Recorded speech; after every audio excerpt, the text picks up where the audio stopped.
So you could see how this image is actually a very good image. You could actually zoom it, and what I'm actually, oh sorry, you could zoom it. What I'm actually doing, I'm actually holding my to zoom in. You could see how beautiful this image is. Wow, man, 8 Machines did an amazing work here. I could imagine the kind of camera that they used. So then to zoom out, I'm using my control minus. I think you would see them on the screen.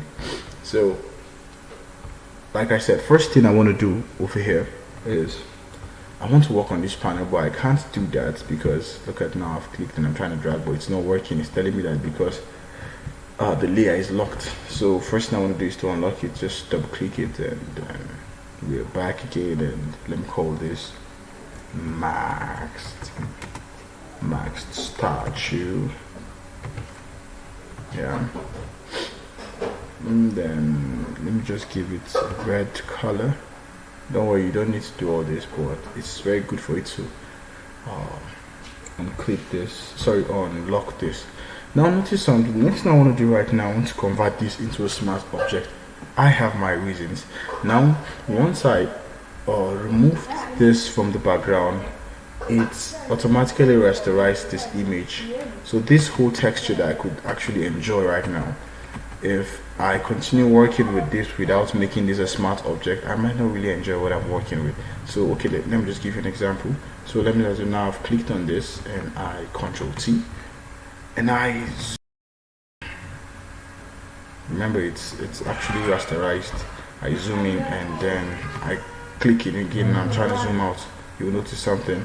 The texture is gradually dropping. That's sorry about that.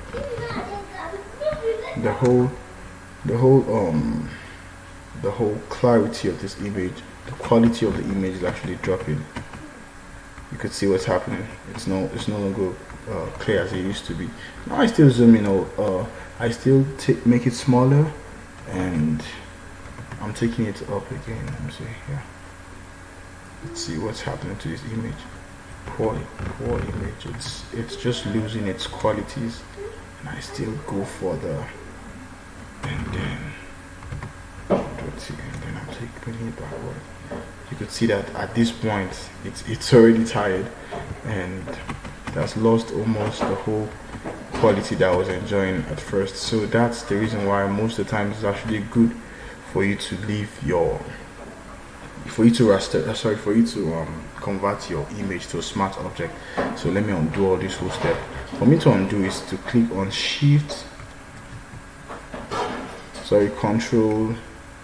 Control and Alt Z. Now if I'm just clicking on Control Z once, like okay, just notice what's going to happen now. I just click on Control Z, it's going to undo.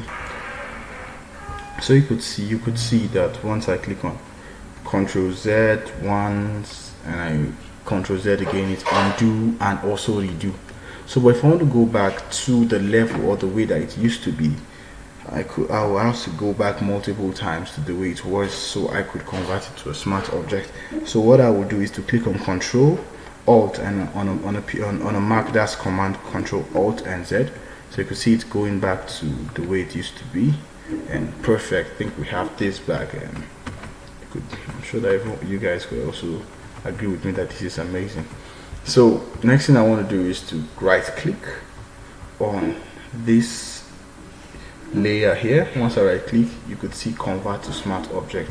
Once I click on Convert to Smart Object, it's already converted to a smart object. And now if I Control T, no matter how I reduce the size and also increase the size, it doesn't lose any quality. It still remains the way it was at first. You could see. Okay, so just remember, to zoom in is Control plus, to zoom out is Control minus. So this is amazing. So the next thing I want to do right now is let me jump to I want to duplicate this image. I want to make a copy of this image, so I could actually just easily come to my, we have the polygonal lasso tool. Polygonal lasso tool also helps us to crop images. And if I right click over here, I could see quite a lot of different tools here, different lasso tool to help me to do what I want to do. So if I come over here, this also helps me to cut an image from the background. That's the magic wand tool. Once I right click, I could see the quick selection tool and the magic wand tool. Magic wand tool, both of them, they work perfectly. Now if I click on this, okay, let me just go over the polygon lasso tool. Once I click, you can see I'm actually trying to cut stuff from the background, but it gives me sharp edges. You can see it gives me sharp edges, so I do work with them, but not every time. Yeah. So, but if I come to this magic wand tool, once I just click once, it selects. You see what it have done? I've actually done an amazing job. You just select the image that have similar features, almost exact features, and it selects every single thing at a time. So let me assume that I'm actually taking this out, or I just want to take this out of the background. And once I click, let me see, okay, let me Control D just to drop that. Once I click on this image, see, it's actually not doing a good job with this. Reason being that it has different, this image has different textures of, there's a place that is very dark, there's another side that is white, there's another side that is is brown, almost golden, and also it's actually not doing a beautiful job with that. But if it's on the background, because they are almost similar, it selects it at once. But what I want to do right now, if I come to this my max tool and I click on my max tool, I won't be able to see that image, and I want to work with that image, I won't be able to see that image. So let me Control Z. What I want to do right now, for me to move this selection just to the image, I hold my Shift and Control I. You see, it has removed it from these edges and selected only the image. Now if I come to click on my max tool, you see it has removed the background and there's nothing over here. Understand, this is a transparent background which I could change to any single thing I want to do. So let me even quickly do that. Let me just come to my solid shape and notice what happened. It's black, it just covered every single thing. Now this works just like a layer should work. It's because it is on top of this image, that is why we're having this problem. We can't see it.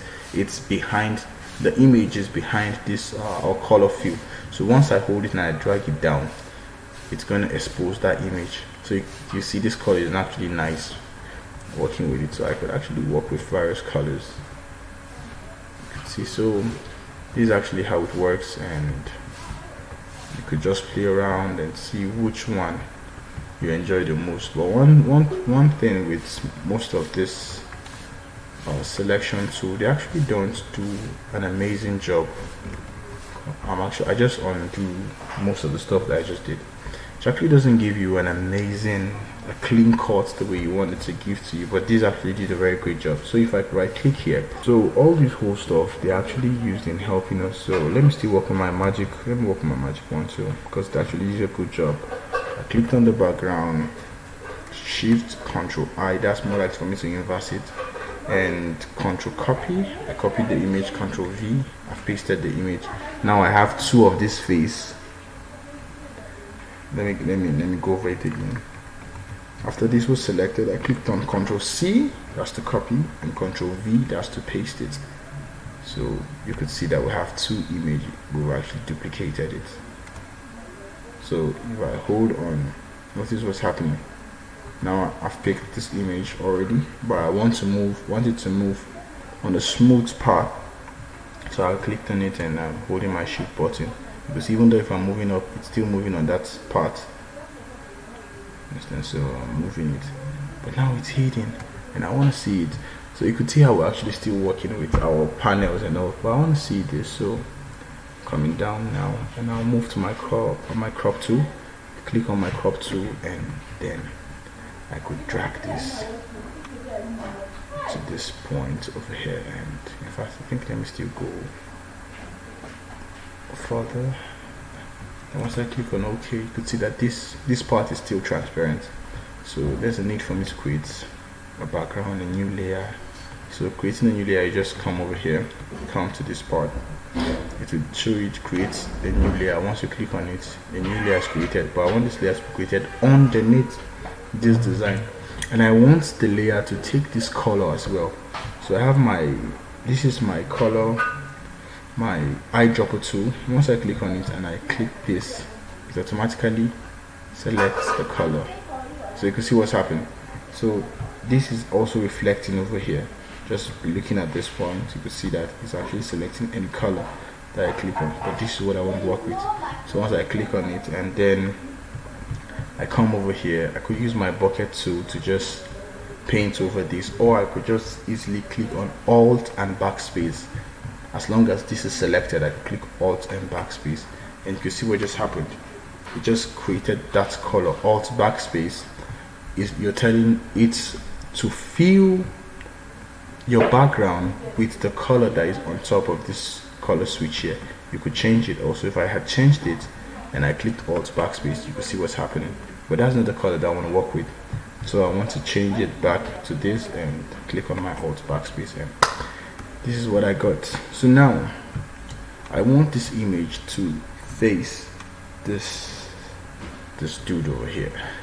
So the next thing I want to do is transform. That's the Ctrl T button. Click on the transform, and then I right click over here, and I could flip horizontally so it could be facing the other guy. So once I flip horizontally, I think I'm liking this. So we have this. So could actually so for this now, I want to lock this image so I don't select it by accident. So drag them down. I think this is nice. So they're facing each other. So I could actually do quite a lot of stuff, especially explaining the effects panel with this. I could make this guy glow. I could put some stroke on it just by double clicking over here. When I double click, I could create some shadows for him. Let me create shadows for him. You could see what's happening, but I don't want to do that. So I could actually also give him some stroke. Let me check this. I could give him stroke just to play around. Increase the stroke a little bit. Change the color of the stroke to, let's say, white. And I think that's not bad. Okay, so let me say I'm working with this and increasing this. I could also isolate this image from the background so that I could also play with this, because notice something that's happened over here. If I'm coming to this image and I say I want to add all these whole effects on them, all these whole blending options on them, it won't work on this image directly. It will only work on the background. So let me assume that I'm adding stroke to it. I'm adding stroke to it. See what's happening. The effect is only seen in the background, you see, but not on the image. So I just want to crop that image out of it, and I want to be sure that I'm only working with just this image. So I'm going to be quick about this. Shift Control I. That's Shift Control I to just select just this, and then I'm going to just create it. So now once I double click on this, I could play with it, do whatever I want to do with it. I could add my stroke and it could change the color as well to maybe white, and I could increase the size of my stroke. You could see that it's actually taking effect. I could also change this color to, let's say, maybe yellow, and just see how it looks, and something like that. So I'm just showing this to you.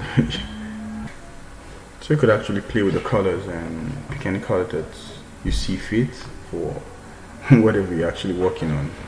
So I'm only just using this to just explain some of this whole stuff to you all. So okay, I actually don't want this, but I've actually worked with it. So, and at the same time, these eyes that are over here, like I told you earlier, we could actually switch this off and on, and then so that's how this works. I think I've explained this as well. I've explained the picker tool. This is actually the hidden brush, and it works on pictures. Most photographers use them to clear some spots, pimple, acins and all. So this is the brush tool. Actually just use it to paint over something. So imagine that I have this. So it's just, we use it to just paint. Okay, you see I'm actually painting. It's actually painting, but the color that's picked is the same color, so you won't actually see it. So let me assume that I switch this I'm painting, so you can see what's happening. And also I could increase the hardness and I could reduce the hardness. If I increase the hardness, this is how it looks. Then if I reduce the hardness to 0, this is how it looks like. Then the size, also I want to increase the size to see what's happening. To reduce the size, come over here. But the shortcut for this, it's actually, yeah, I will put them on the video so you could see. I'm sure you're seeing them already. So that's how you work with brushes. There are actually different types of brush that you could play around. Some beautiful brushes. You can see this brush. Okay, let me just turn these guys off for the meantime. I'll come back to you guys. So we have some amazing brushes that you could work with. Increase the size of this. Yeah, you can see some amazing brushes. And just a whole lot of brushes that could actually suit your fancy. You can see this brush looking like a pattern. Amazing. So brushes are beautiful. You could use them. You see, they're having some brushes that looks like animals, and depends on what you want to do. We have the star brush. We have the ones that looks like snow, and the rest. So that's that for brushes, and there's still a whole lot you could do with brush. So I'm going to be deleting that layer. I'll drag it to my trash can and it's deleted. So let me turn these guys on. So I have my clone tool. Clone tool is just to make something. It's just from the name cloning. Clone stamp tool. It's just for you to clone something and just. Okay, I'm actually gonna have a tutorial explaining this properly. The eraser tool is to erase. The gradient tool, I will explain all this in a different video. So now let's move to the text. Let me say I want to make something. Just want to create a random text, and let me see, what should we call this? This is actually a very large layer. That's why you could see that I'm at 72 points and it's still taking time. No wonder some of the stuff that I was doing was slowing down. So let's say, let's call it face off. Yeah, face off. You know what this means, but Control T, I want to increase the size. Control T, and you can see what's happening. This is actually this layer is actually on top of the writing from here, while this one is behind. So but I want to make the layer behind of them all, so you can see what's happening. So they could be on top. Then you could change the fonts. By clicking here, and there are different fonts for you to use, some of which I downloaded them, some I bought, and you could walk around and play around different fonts. But I want to work with Mont, and I want to go for the large heavy Mont. So this is the one I'm working with, and I actually don't like this color, so I can change this color to maybe something like this. It's not bad. So I'll click on my Control T to increase it and take it down a little bit. So now I could also work on my blending options. The blending options, I'm just going to show the different blending options to you and how you can see how it's changing. I'm actually clicking down. I'm just moving down. And you can see, so you can see whichever works for you. And I'm moving down. Just if you're noticing what's happening, it's changing. So I could go up and down and do what I want to do with it. Changing. So it depends on this. Nice. This looks nice. This also looks nice, but that's not what I want to work with. So I think I haven't liked this. I don't know, but I think I like this. So if you notice something, he's actually having some pixels of the background on the head, but I don't want that to be there. So let me see, let me just turn these guys on and turn off the stroke and double click on it to go back to the layers and come to my inner shadow. See what happened just now. Just take a look at this point here. I just added the shadow and it covered it a little bit. I think I like this. I'll work with this, and I'll do the same thing over here also.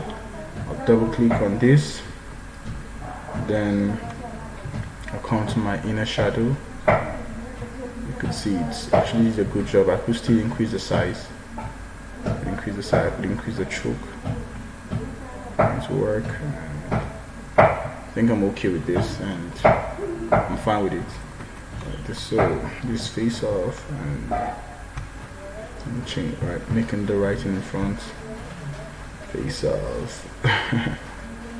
Face off. Beginners class.